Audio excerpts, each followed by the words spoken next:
welcome sa ating Be Empowered program. At nandito po ako ngayon. Tutuklasin natin yung story ng special guest natin for today. Kasama ko po ano pong pangalan ninyo? Christina Dayag. Ma'am Christina, gano'n na rin po kayo katagal na nag-a-abroad? 21 years. 21 years.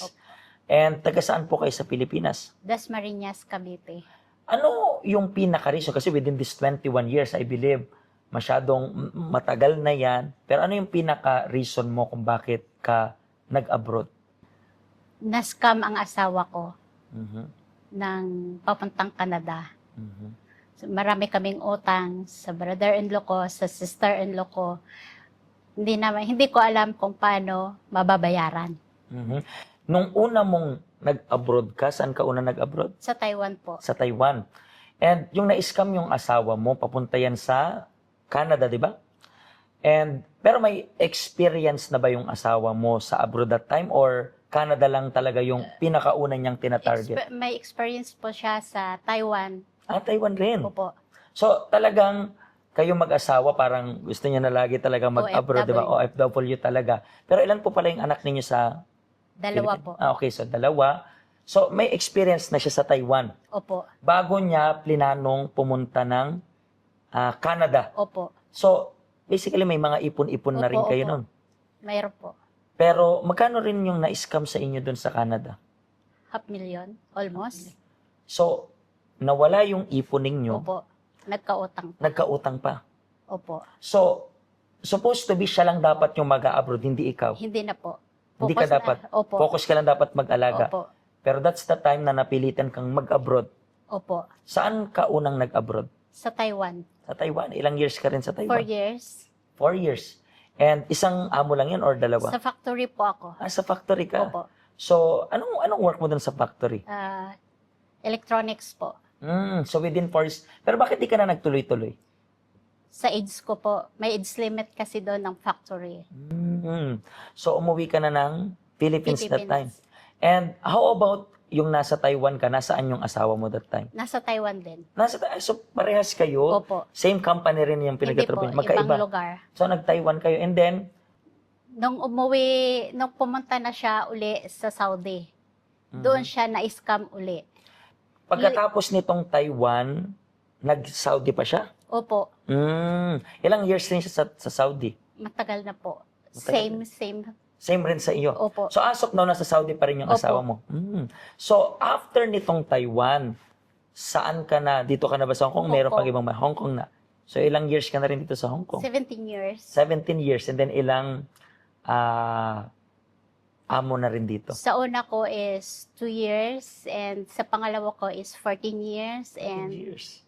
then ito 1 year po. So bago-bago ka pala Opo. dito. Itong matagal mong 14 years na to, bakit natapos na? Nag-migrate sila sa Canada. Taga-Canada rin. Parang umikot talaga yung buhay mo sa Canada. No? So, 2 beses na-scam yun. Sa pangalawang beses pala, magkano yung na-scam sa asawa mo? Pangalawa is 300,000. So, kung totolin natin, almost $1 million na rin Yeah. yung na-scam dahil sa target na mag-Canadang ito, Opo, mag-Canada. eager niya pong makaalis ng Canada. Yun talaga yung parang pangarap niya. And then, sabi natin, pag-usapan natin itong pang-scam. Ano yung naramdaman mo nang malaman mo lahat ng scam na to? Nanlumo po kasi nawala lahat ang ipon namin. May utang pa. And itong utang na to, paano kayo unti-unting nakabayad sa ganito? Dito na po ako sa Hong Kong nagtatrabaho. Unti-unti kong binabayaran yung utang namin sa sister-in-law ko, sa brother-in-law ko. So lahat yun, nandito ka na sa Hong Opo. Kong. Pero paano ka nakapunta dito sa help center? Through evangelist. Okay, so may nag-evangelize sa'yo, Opo, may opo. nag-invite sa'yo. And itong nag-invite sa'yo, that time ba may problema ka rin pinagdadaanan that time? Opo, kasi nang babae siya.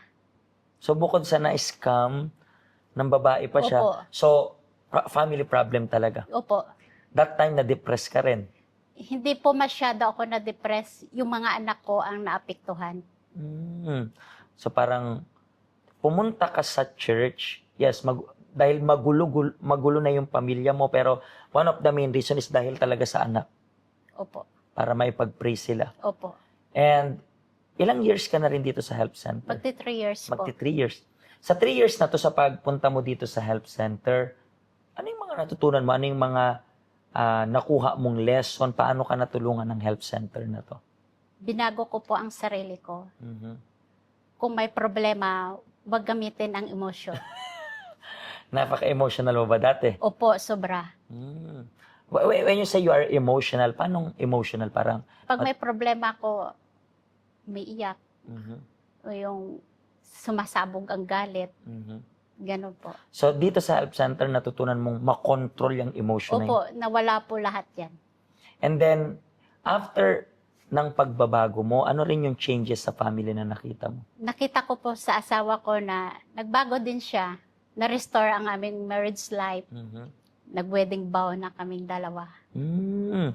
So, lahat ng yan nagkaroon ng kaayusan nung inuna mo rin yung Diyos. Opo. At yun rin po yung gusto naming sabihin sa inyo. Normally, I am trying my best na hindi magmukhang religious yung program natin.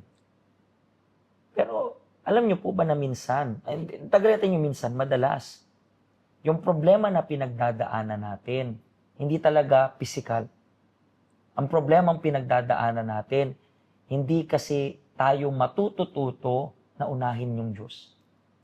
Sa oras na matutunan nating unahin yung Diyos, doon natin mararanasan na maging maayos rin yung buhay natin. Kapag hindi una yung Diyos, pag wala sa tamang posisyon yung Diyos, believe me, magiging magulo yung lahat.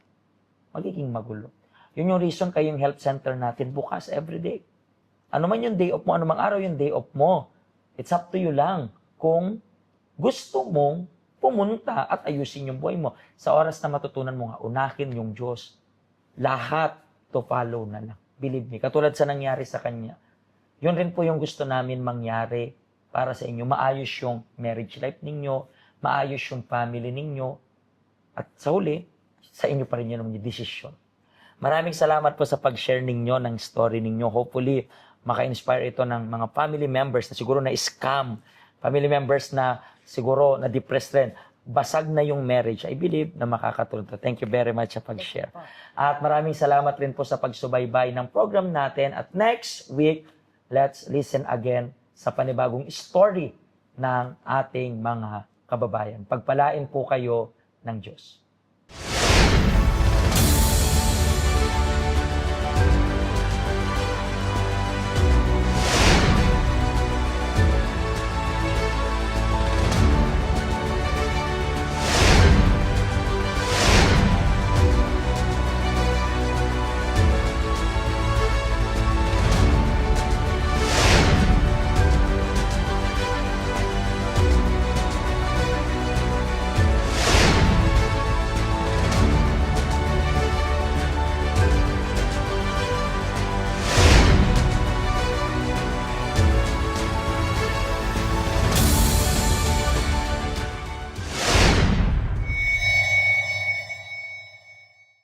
Hello, ako po si Pastor Joshua dito po sa UCKJ Health Center dito po sa Hong Kong. At yung mga napanood nyo pong testimony ay mga testimony ng mga OFW dito sa Hong Kong. Pero I believe makaka-relate rin naman kahit nasaan po kayong bansa. Basta OFW. Ang health center po natin ay walang pinipiling religion. Base na rin po sa name, Health Center.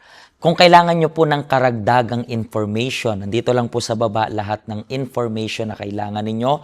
Kontakin nyo lang po kami at magiging masaya po kami na matulungan ka, ma-assist ka, nasaan man po kayong bansa.